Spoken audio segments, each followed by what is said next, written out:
Ito mga kahabi, may kulay na. Mukhang hindi sila red factor. Madilaw hindi naman yung orange. Pero abangan din natin paglaki kung ano yung kulay yung susulpot na balahibo. Nagsisimula pa lang sumulpot yung balahibo niya. Yan.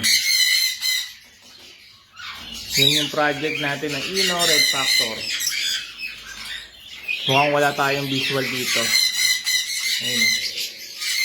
Dilaw yung lumalabas dito Mukhang pareho sila ng kulay.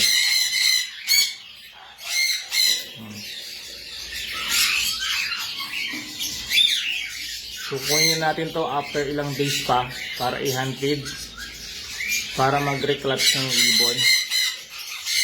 Mukhang wala tayong visual dito. Yan mga kahabi.